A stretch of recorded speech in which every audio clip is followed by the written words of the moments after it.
With us now from New York is New York Congresswoman Elise. She is the chair of the House Republican Conference. And Congresswoman, it's good to have you back on the show. Good to be with you, Guy. I am in your studio. Excellent. Well, we love to hear crystal clear voice on that terrific microphone. We're always so pleased when you're able to make some time for us. And as I alluded to just a moment ago, it's a very busy news day.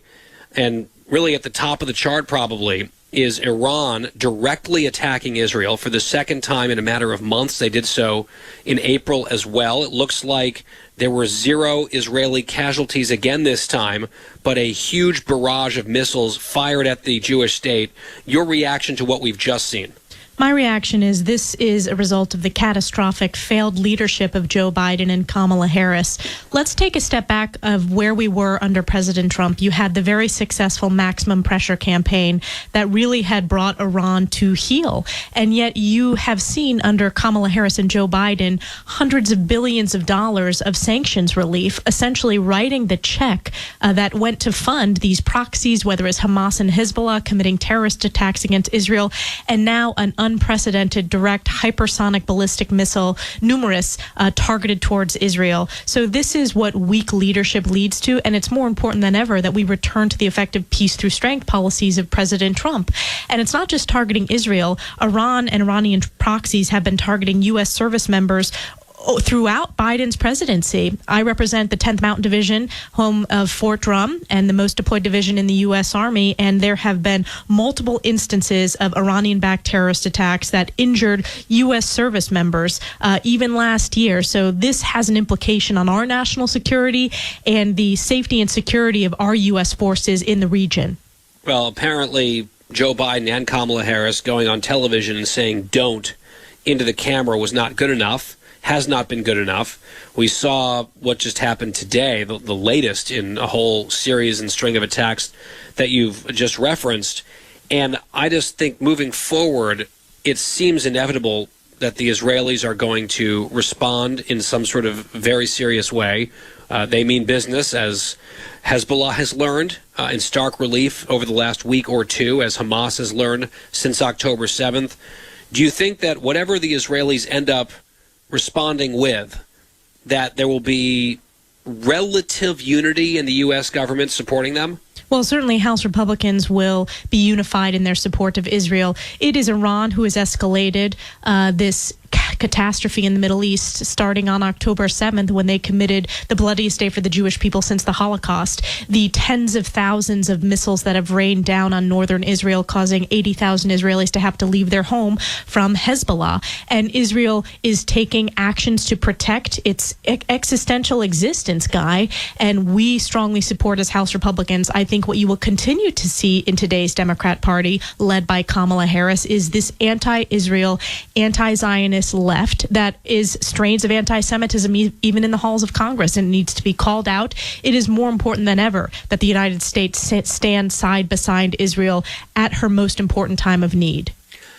You know, it's been, and you noticed this as well, it has been really something to watch some in the news media characterize, for example, the killing of Nasrallah, the now dead Hezbollah chief terrorist, one of the most evil men in the world, someone responsible for many American deaths. Even if you don't care about Israel, I do deeply, but if you don't care about Israel at all, he and his group have killed many Americans over many years.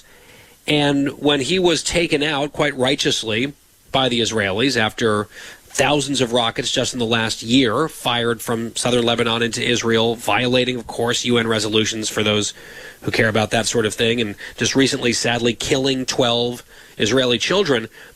A lot of news organizations put out like obituaries and headlines where they were whitewashing the evil of this man, and people have done some of the side-by-side headlines of like when a top jihadist terrorist is killed versus like, you know, a long-serving Republican senator.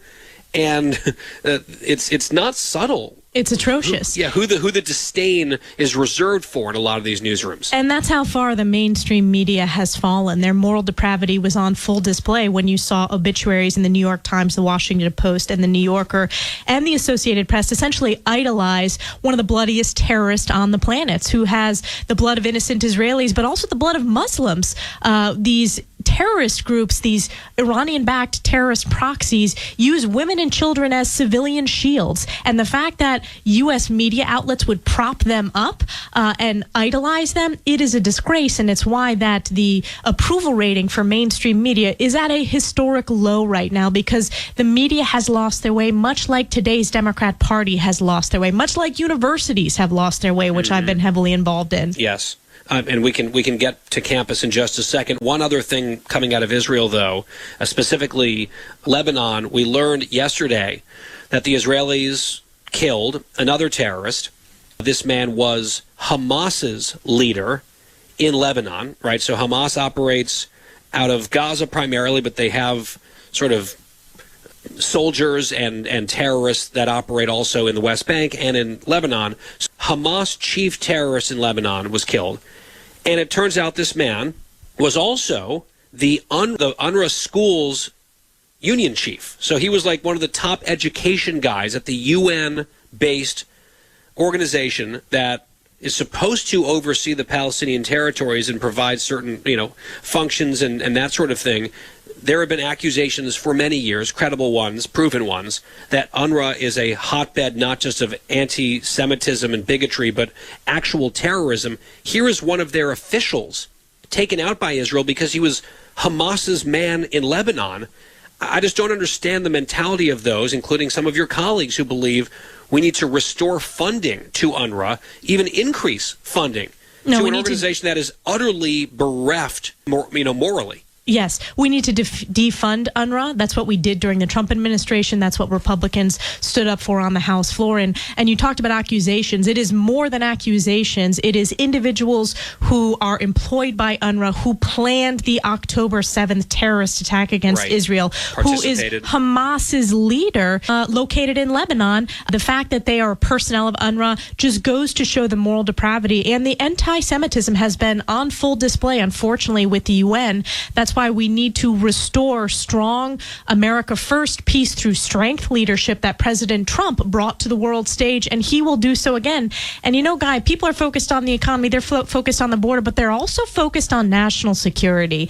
And that's an issue where President Trump, when you compare the peace and prosperity around the world, we were in a much different position, particularly in the Middle East, just 4 years ago compared to where we are today, where there's chaos and catastrophe. And this shows there is a direct response to the weakness from Joe Biden and Kamala Harris. And an effective foreign policy is not Joe Biden going on TV saying don't.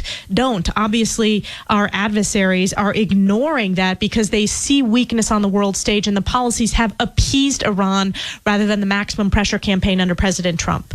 Did you happen to see there were a number of student groups, including, unsurprisingly, the Students for Justice in Palestine, one of the top hate groups in the country. Also, this so-called Jewish Voices for Peace, which is a total misnomer. Various student groups sharing and amplifying a meme this week in response, really in solidarity with Nasrallah and Hezbollah, a terrorist organization, saying that death to Israel is not just a slogan, it's an essential solution. The entire colony must be burned to the ground. That is just a straight-up genocidal statement, and it was put out there and published across a lot of the social media of some of these organizations. Do you think there have been a few consequences so far? Do you think any of the universities that fell flat on their faces last year might have woken up a little bit and might take this a bit more seriously this academic year? Well, they have to take it seriously, and we're going to continue holding them accountable until they do take it seriously. Yes, I saw that horrific meme, and this was the point we were making, Guy, in many of those hearings, is that this is not just a slogan. It is a call to genocide. And oh, by the way, after they say death to Israel, what do they say next? They say death to America. This is about defeating Western civilization, our way of life. And they are targeting our allies in Israel, and they're coming after the United States of America left. They've been very specific and explicit about that. So there needs to be immediate action and enforcement of the rules of these college campuses. In my meetings with campuses, people in the higher education community, I talk about discipline discipline and enforcement of the rules. They cannot continue to brush this under the rug when there are clear violations of the rules, whether it's the pro-Hamas encampments that are a violation of the rules or calls for genocide. And these schools, President Trump gave a very important speech 2 weeks ago in Washington, D.C. about combating anti-Semitism. He said on day one, if higher ed universities fail to provide civil rights protections for Jewish students, which, by the way, he expanded with Title VI protections, they will lose their accreditation on day one. That is the type of leadership we need. We're not seeing any of that from Joe Biden and Kamala Harris's Department of Education. In fact, they have refused to launch Title VI investigations of these schools, and they're using the excuse that there's outside lawsuits. There needs to be Title VI enforcements run by the Department of Education. On another matter, you recently had your disgraced former governor in front of a committee in Congress about all the nursing home deaths during COVID and the cover-up. And subsequent to that testimony, it has become pretty clear through documents that he was personally involved in that cover-up. And I think a lot of people are arguing that he pretty patently just lied under oath, perjured himself during hearings before Congress. Is there a next step of accountability there? Because apparently he's out there talking about running for mayor of New York City now. Yeah, that just shows the arrogance and typical Andrew Cuomo. Look, in New York, or when you're in New York politics, you know that Andrew Cuomo was focused on every last detail coming out of the governor's office. And there was no question that he not only ordered, but that he drafted and edited the fatal nursing home executive order. And I believe he committed perjury. And we're going to continue to doing everything we can, turning over every stone in this investigation. We have already come so far. And I would look to some of his top aides, Jim Malatras, who spoke to the New York Post about, the essential threats from Andrew Cuomo when Malatras was testifying before our committee. We're going to continue to demand those documents and demand them from the Hochul administration, who is failing to turn them over, and that includes issuing subpoenas. So there's a lot more to come on this, but he will never hold elected office again, regardless of the arrogance that he thinks he can run for mayor. Well, Biden and Harris held him up as the exemplar of COVID leadership during their convention 4 years ago. Very quickly, 30 seconds, vice presidential debate tonight. J.D. Vance, Tim Walz, what do you expect? I expect that you'll hear J.D. Vance tell his story, which is an extraordinary only in America story, what he has overcome and achieved.